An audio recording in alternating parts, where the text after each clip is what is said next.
Hello, welcome back to my haunted library. It's Regina. Hope you're having a great October so far.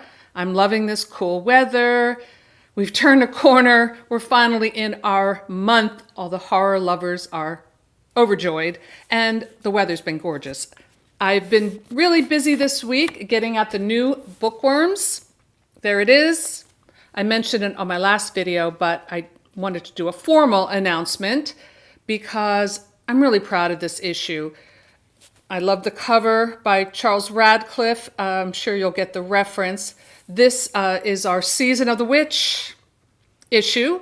It's all about witches and witchcraft to celebrate Halloween. We have some great stuff in here, including an essay by none other than Grady Hendrix. I feel like we're rubbing elbows with the big time now, and I love it. You know, sometimes you think, oh, I'm too shy to ask somebody who's kind of famous if they'd want to participate in something, and you know, it never hurts to ask. So he did a great essay called Witches versus Babies. He has a new book coming out in January that's all about witchcraft. It's a novel. Put the cover right here. Very cool. I've read, I think, almost everything he's put out. There might be one or two books that I haven't gotten to, but I definitely plan on reading this. I know he does a lot of research for his books, so his essay is all about that kind of research about the history of witchcraft and how it still kind of plays out in recent history, the satanic panic that sent innocent people who worked at a daycare center to prison for life. That's a whole interesting, really scary topic, but he does a great job covering it. And we also have a featured story called Saucy Sprat by Clay McLeod Chapman. It's a really good story. It's really pretty creepy. James and I met him at the Dark Ink Festival, I guess you could say it, at the Doylestown Bookshop a few weeks ago.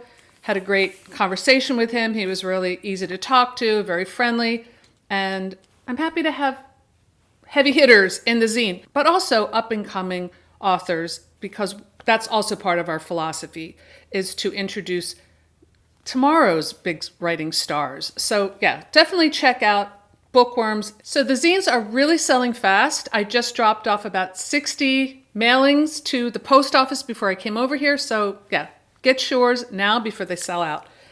Okay, and I also wanted to mention one reason why I didn't get my video done yesterday is because I have a new release. I worked really hard to get this out. With bookworms and everything that was going on, I was like, am I going to be able to do this? But I spent all day yesterday uploading it to Amazon. You know what a nightmare that can be sometimes if you're an independent author, but it's there in ebook. The print copy will be available soon. It's called Halloween Haunts, Tales for Spooky Season. This is a short book, about 116 pages, 5 short stories and a novella, all with a Halloween theme. I really had a great time writing all these new stories. I started in the summer, and I'm just going to write a story a week, so I really focused on that. I had Halloween on my mind.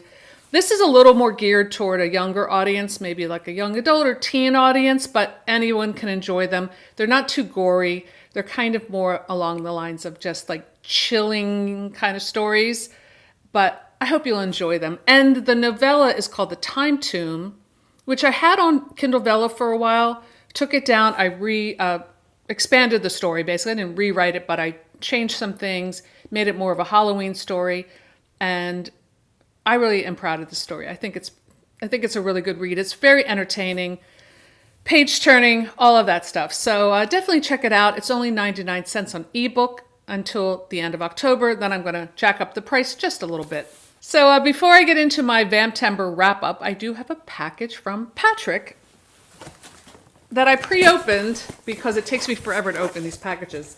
So right off the bat, we've got a pillow to add to my collection. Oops. Now I'm like, okay, this is an emoji pillow. I think it's like the scared emoji. This is really fun. I'm gonna just, I'm scared. I'll be using that pillow quite a bit. Oh, sorry, Veronica. Put her here. Gotta love my pillows. All right, Patrick is always so thoughtful. So let's see. Oh, we've got eyeball and vampire teeth. Just, I might do I am going to do my cosplay at the end of this video. I haven't forgotten. So yeah, this might come in handy. I love this eyeball. You know, you always need a spare eyeball. You never know when you're going to need that. Okay, so what do we have here? Lovely note as always. Dear Regina, the falling leaves have all begun to turn blood red. Oh, what fun. Okay, we've got a little poem here. I appreciate that. In this package, you will find some spooky treats to thrill the mind. Stories of goblins, ghosts, ghosties, ghouls, and creatures much worse who don't suffer fools. Very nice, Patrick. I'm enjoying this.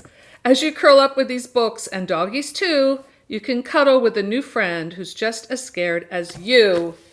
Aw.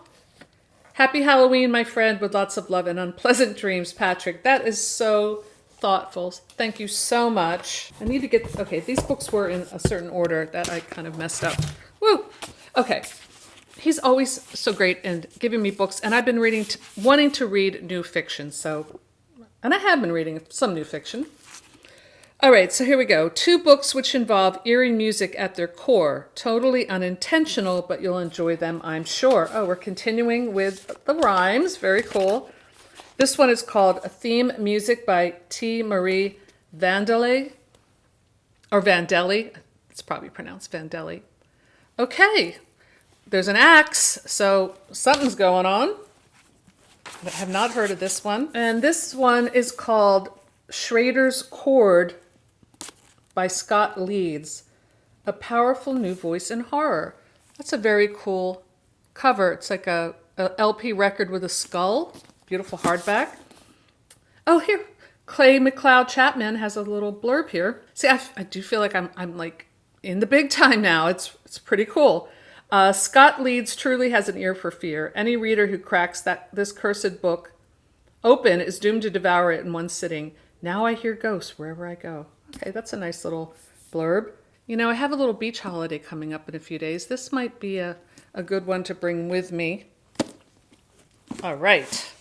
What else? Thought you could use a ripe read this spooky season by Black River Orchard by Chuck Wendig. Okay, I guess this is a new book.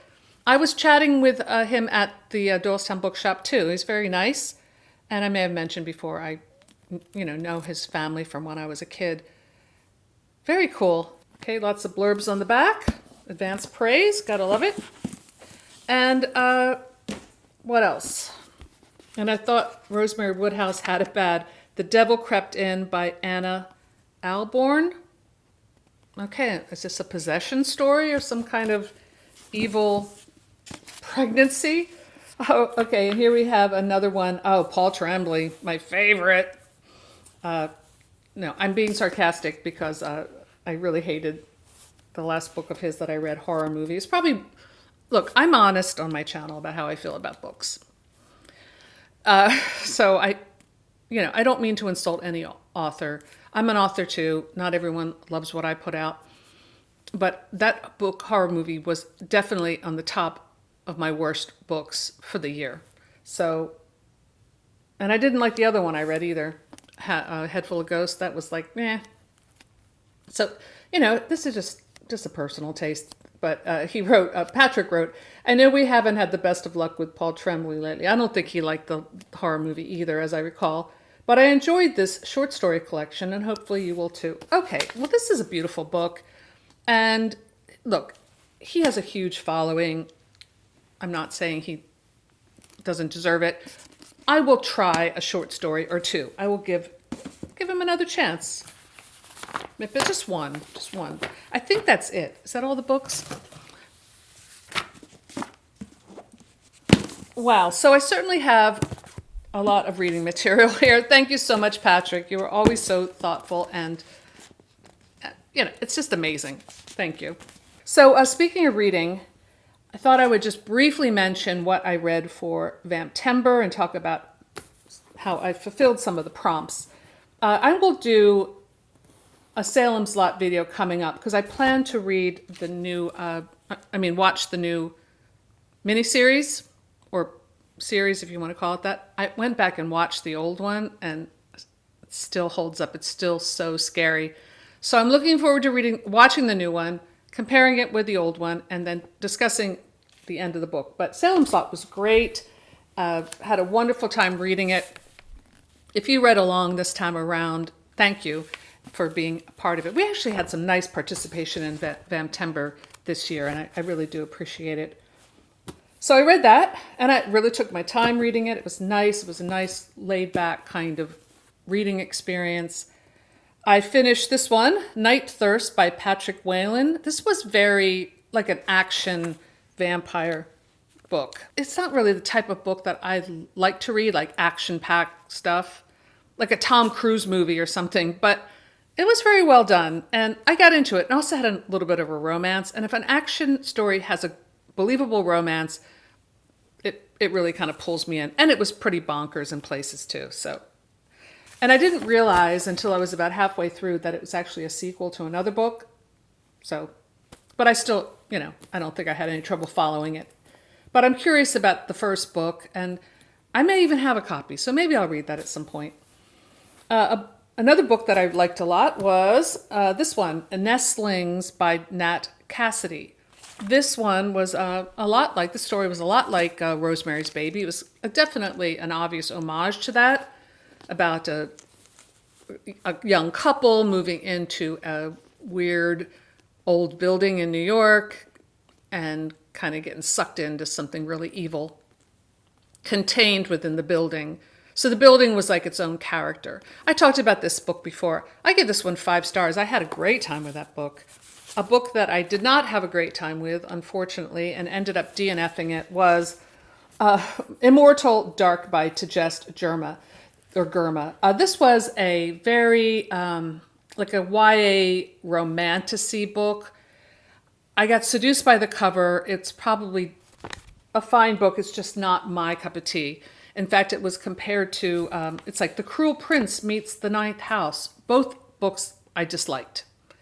I'm just not into that like academy, magic system, romance, Harry Potter type of book. It's just not my thing. So yeah, I wasted my money on that book. And now I have it on sale on eBay for cheap if you're interested in buying it.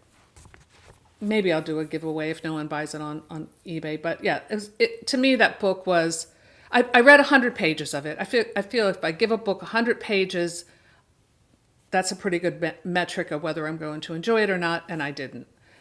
Yeah. And then I read some things. Well, I look at my prompts a little bit. Whoops. For my artwork, I did my Veronica doll.